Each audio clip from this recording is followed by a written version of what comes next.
Good evening. I'm glad that you're here tonight. I appreciate it very much. You chose to be here. Many others chose not to be here, but you chose to be here, and I'm very thankful for that. I appreciate it so very much. Last week we talked about our attitude as being a form of communication. Tonight I want to talk about our behavior and our words being forms of communication. And I want to remind us that the way we communicate will either help or hinder us in sharing the good news with others. So as we think about this, remember, the way we communicate will either help or hinder in sharing the good news. So consider, if you will, tonight, killer behavior. We talked about killer attitudes last week. We're looking at killer behavior tonight and killer words. Well, what is killer behavior? Well, the first thing that came to my mind was being a hypocrite. How many times have we heard it said, well, I don't want to go to that church because that church is full of hypocrites. Have you ever heard that before? Have you ever heard people say that? Well, I don't want to become a Christian. I don't want any part of Christianity because Christians are hypocrites. Well, being a hypocrite can do great damage to the cause of Christ, can't it? It really can. Consider, if you will, in Matthew chapter 7 and verse 1.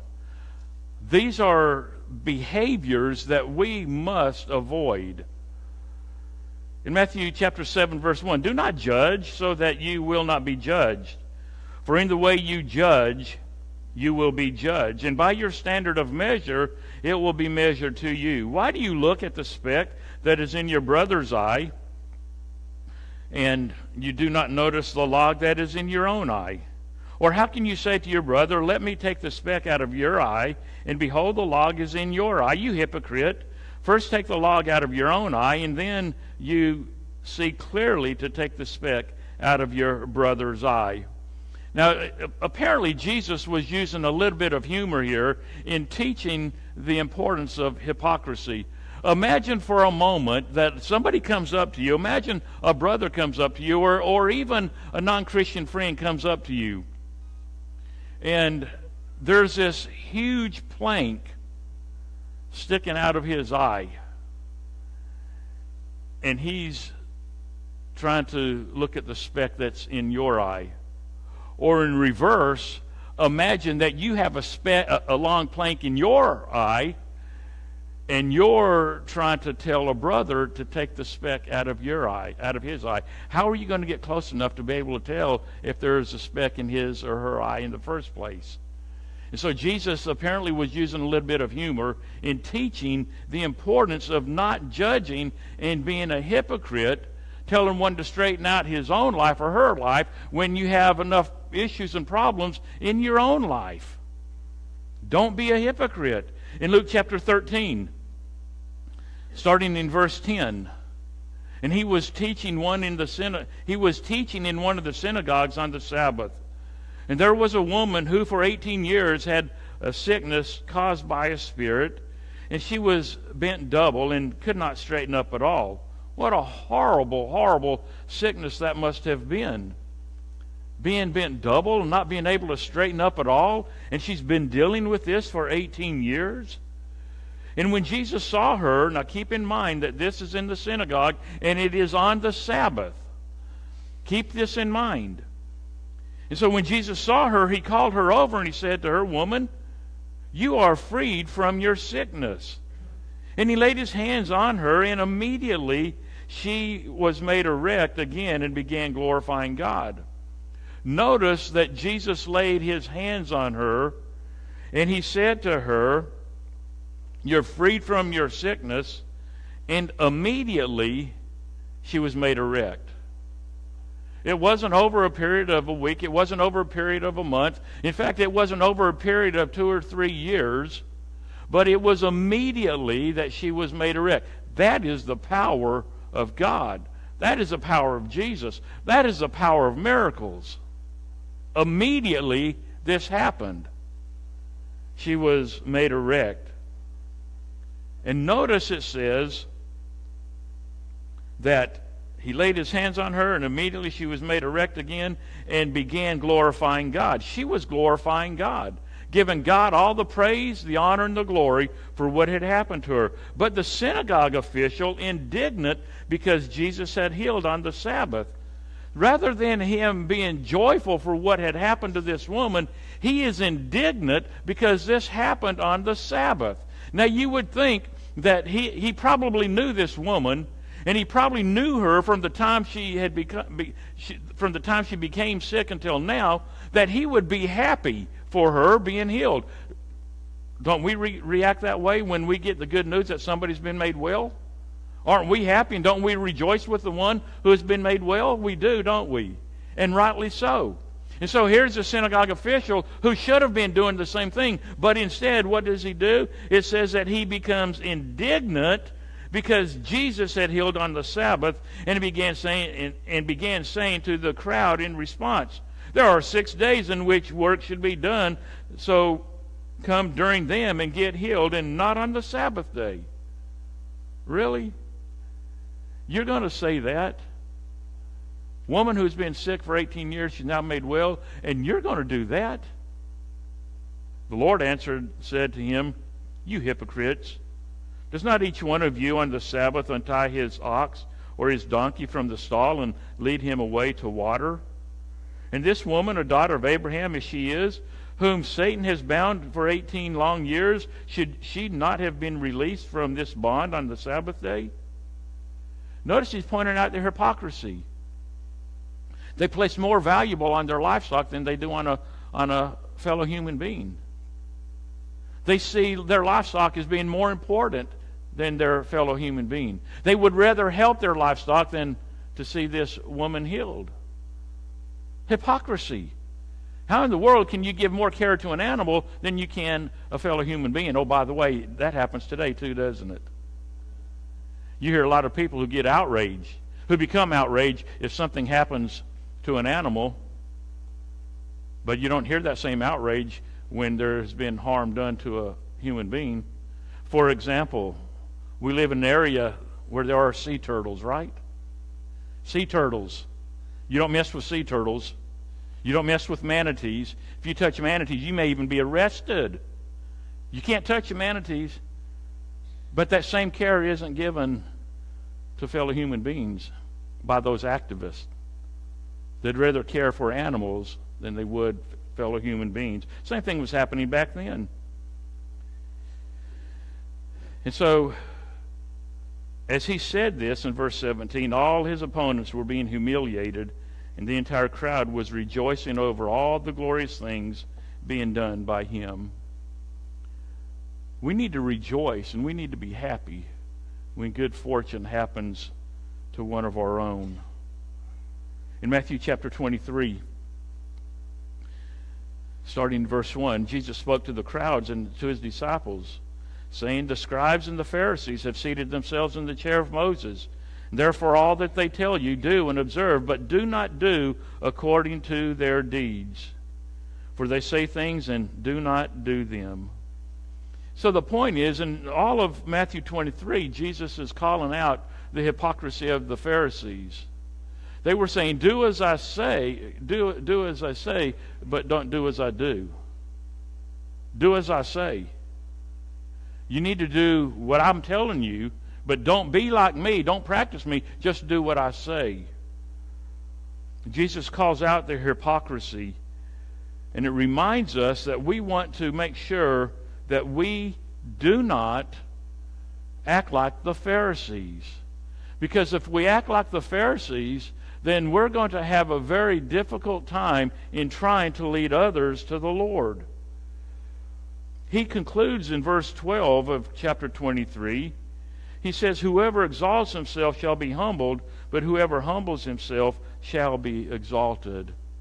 So it's important for us to have humility, not be puffed up with pride and arrogance. In Galatians chapter 2, starting verse 11 rather, this is after the church has been established. And this is when Paul calls out to his face his fellow apostle Peter. because Peter was a hypocrite. When Cephas came to Antioch, I opposed him to his face, because he stood condemned. For prior to the coming of certain men from James, he used to eat with the Gentiles, but when they came, he began to withdraw and hold himself aloof, fearing the party of the circumcision. That is, talking about the Jews. Verse 13, the rest of the Jews joined him in hypocrisy, with the result that even Barnabas was carried away by their hypocrisy. But when I saw that they were not straightforward about the truth of the gospel, I said to Cephas in the presence of all, if you, being a Jew, live like the Gentiles and not like the Jews, how is it that you compel the Gentiles to live like Jews? There was the hypocrisy. He was compelling the Gentiles to live like the Jews. He was playing the hypocrite, to the extent that he was even causing others to fall into hypocrisy. And so we must be careful in how we live our lives. We want to make sure the way we live our lives is not a life of hypocrisy. I'm reminded of the young lady who became a Christian. She was so excited to learn about Jesus. She finally obeyed the gospel, and she started running around with some of her new Christian friends. And it wasn't but a short time that she saw the hypocrisy in their lives, because they were doing things and behaving in a way in which she knew wasn't right. And they kept encouraging her, come on, go with us, and let's do this together. She knew in her heart it wasn't right. She had been taught. But they kept on encouraging her, come on, go with us, and let's go out, and let's have fun, and let's go to the nightclubs, and let's drink, and let's have fun. She saw the hypocrisy. And it was in a short order, or a short time thereafter, that she fell away from the faith. They were hypocrites. And she saw it. She didn't like it. And in her mind, if this is what Christianity is about, I don't want any part of it. She fell away. And so we want to make sure that we do not practice hypocrisy. Another killer behavior is being worldly. Well, what do I mean by being worldly? We live in the world, right? We are flesh and blood, right? We live in the world, but to be worldly simply means being like the rest of the world. To act in accord with the prevailing standards, attitudes, and practices of a society or a group. I'm reminded that Jesus teaches that we are in the world, but we are not to be like the world. We're not to be of the world. We're not to be like the rest of the world. In Romans chapter 12, starting in verse 1. Therefore I urge you, brethren, by the mercies of God, to present your bodies as a living and holy sacrifice acceptable to God, as your spiritual service of worship.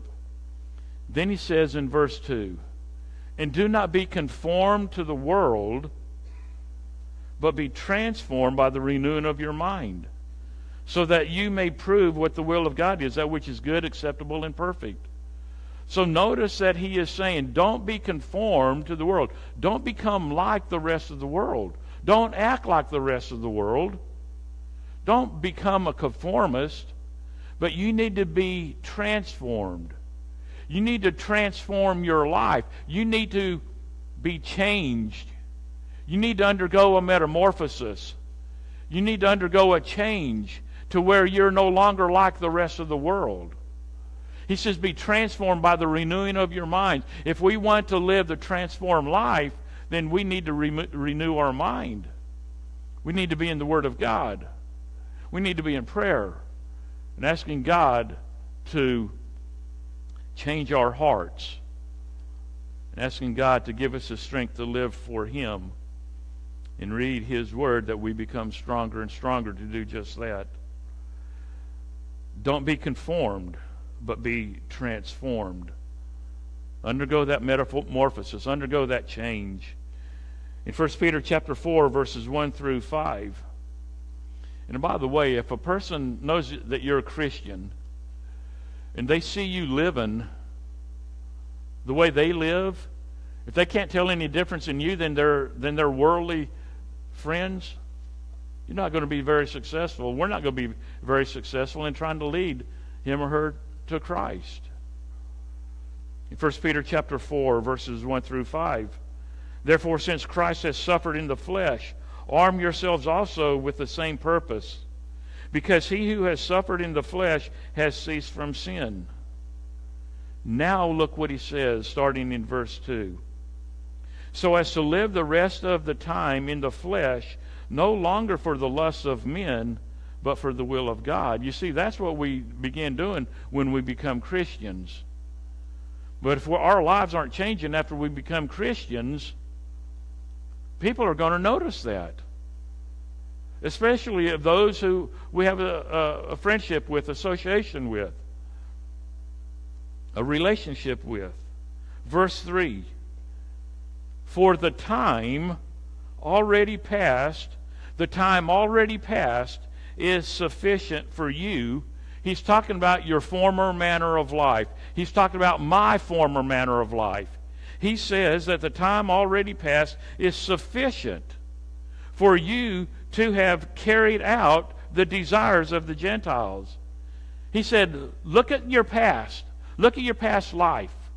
You remember how it was before you became a Christian. You don't go back there. And here's what you did. Having pursued a course of sensuality, lust, drunkenness, carousing, drinking parties, and abominable idolatries. You see, those are the things that worldly people do. Those are the types of behavior that they engage in. Don't be like that, because the time already passed is sufficient for you to have already carried out those things. You did those in the past. You're a Christian. You no longer do those things. Then he says in verse 4, in all of this, they are surprised that you do not run with them into the same excess of dissipation, and they malign you, but they will give an account to him who is ready to judge the living and the dead. Now notice the Gentiles, the ungodly ones, the worldly ones. What are they doing? They are maligning Christians. They are making fun of Christians. Why? Because they are living changed lives. Conversely, if we haven't changed our lives after having become Christians, and we are still running with unchristian friends, and if we're behaving like them, they're not going to malign us, but they are going to see that we're hypocrites and that we're living worldly lives. And therefore it's going to hinder the opportunity to be able to lead them to Christ. In 1 John chapter 2, verses 15 and 17, do not love the world, nor the things in the world. If anyone loves the world, the love of the Father is not in him. For all that is in the world, the lust of the flesh, the lust of the eyes, and the boastful pride of life, is not from the Father, but is from the world. And so here we're said, do not love, God says, do not love the world or the things of the world. He says in verse 17, the world is passing away and also its lust, but the one who does the will of God lives forever. So we want to make sure that we're doing the will of God and we're not going along with the rest of the world. So what do we do? What do we do so that we make sure that we will not be a hindrance in the cause of the gospel? Well, here's what I want to suggest. Number one, we need to make sure that we are living holy lives. Living holy lives, not unholy lives. So far, we've been looking at unholy lives, worldly lives, but now we want to look at godly lives. We want to look at holy lives. Here's what we do. As obedient children, do not be conformed to the former lusts which were yours in your ignorance. Don't be like it used to be. You have now been transformed. Don't go back to conformity. Don't do that.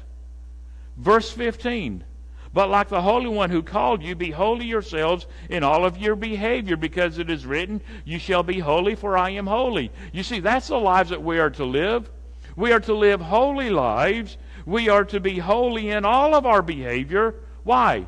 Because it has been written, you shall be holy as I am holy. God is holy. He is pure. He is righteous. He is set apart. And that's the way we are to live our lives. We're to live righteous lives. We're to live lives that are set apart from the world of sin. In Ephesians chapter 5 and verse 1, verses 1 and 2, we are to be imitators of God as beloved children and walk in love. That's the lives that we're to live. We're to be imitators of God, not imitators of the world. We're to be imitators of God, not imitators of an athlete. We're to be imitators of God, not an imitator of an actress or an actor. Imitators of God, not of the world. That's the lives that we are to live. And we're to walk in the light as He Himself is in the light. That's the way we are to live our lives. Walk in the light as He Himself is in the light. And when we walk in the light as He Himself is in the light, we will have fellowship with one another, and the blood of Jesus Christ, His Son, will cleanse us from all sin. Another killer behavior, or another way that we communicate, is with killer words. And when there are killer words, that's certainly going to hinder in sharing the gospel with others. So let's think about some of these killer words. Some of these words that can really do harm for the cause of Christ. The first word is unwholesome. Unwholesome words. Well, what does that mean? It means rotten. What do you think of when you think of something rotten? By the way, if you'll go out there, John tried to give it to me. Where are you, John? He tried to give it to me. It's a rotten cucumber out there. Was it cucumber? Squash, okay. Same difference. So if you want to see what rotten... Barbara, what are you laughing at me for? So if you want to see what rotten is, go look at that rotten squash. That's the idea of unwholesome. Rotten, of such poor quality as to be of little or no value. It's bad. It is not good. Now, how many of you are going to go out there and fight over that rotten squash and go home and cook it? I guarantee you none of you are going to do that. Why? Because it is of such poor quality that it has little or no value, because it is bad and it is not good. That is the idea of unwholesome words. Right? So notice Ephesians 4 and verse 29. Let no unwholesome word proceed from your mouth, but only such a word that is good for edification, according to the need of the moment, so that it will give grace to those who hear.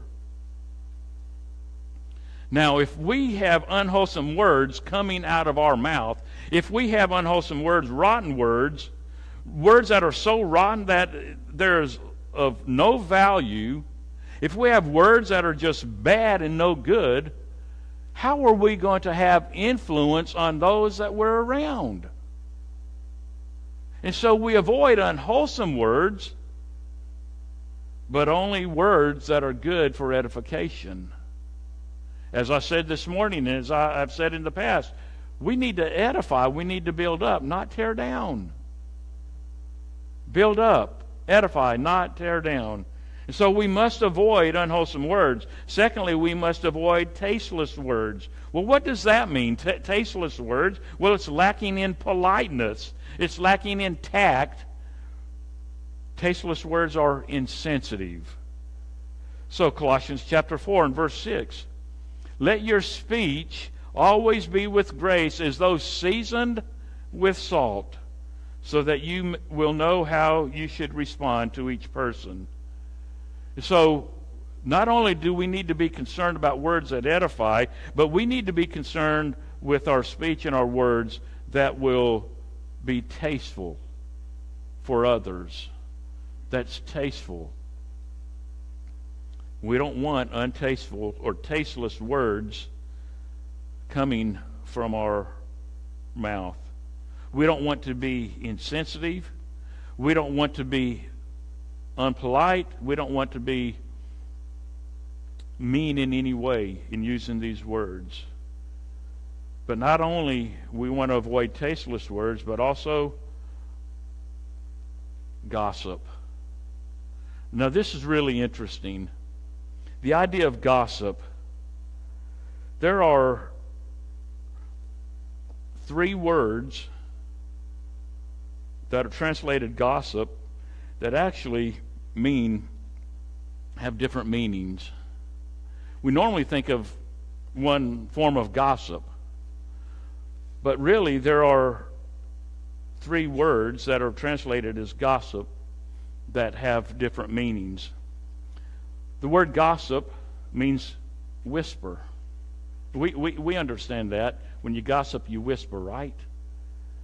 And it's only in a bad sense. It's derogatory information about someone that is offered in a tone of confidentiality, providing harmful information about a person, often spoken in whispers or a low voice, with the implication that such information is not widely known and therefore should presumably be kept secret. And we're familiar with that kind of gossip, right? Hey, did you hear about so-and-so? Did you hear about sister so-and-so? Oh, don't tell anybody because we don't want her to know that we're talking about her. And so you say it quietly. You whisper. Did you hear about brother so-and-so? Can you believe that? 2 Corinthians chapter 12 and verse 20. For I'm afraid that perhaps when I come, I may find you to be not what I wish, and may be found by you to be not what you wish. That perhaps there will be strife, jealousy, angry tempers, disputes, slanders, gossip, arrogance, and disturbances. Paul was concerned that the brethren were gossiping about him. He was concerned that he had brethren going about gossiping about him with the intent to be derogatory, with the intent to be harmful to him. He was concerned about that. We want to be careful that we are not gossipers. We want to be careful that we are not gossiping about one another. Imagine if one that was a friend of ours that we were trying to lead to the Lord found out that we like to engage in gossip. You think that's going to have an effect on that individual? And for whatever reason, we have a tendency to ignore what we call little sins. You know, we like to call out the big sins, whatever the big sin may be. But when it comes to gossip and some of these others, our response is, oh, that's just so-and-so being so-and-so. Gossip is a serious sin, and it needs to be treated as such. But then there's another form of gossip, and the word is diabolos. Diabolos, translated as gossip. The meaning is this. It is the actual title for the devil. And it means enemy. It means adversary. It means devil. That's the meaning of this word that is translated as gossip. It means enemy. It means adversary. It means devil. It is found 35 times in the New Testament. 35 times you find the word gossip that has this meaning. And every time it is translated, except for 3 times, as devil. Every time it is translated devil, except for 3 times. And in these 3 verses, it is translated as malicious gossip, meaning the devil, meaning the enemy, the adversary.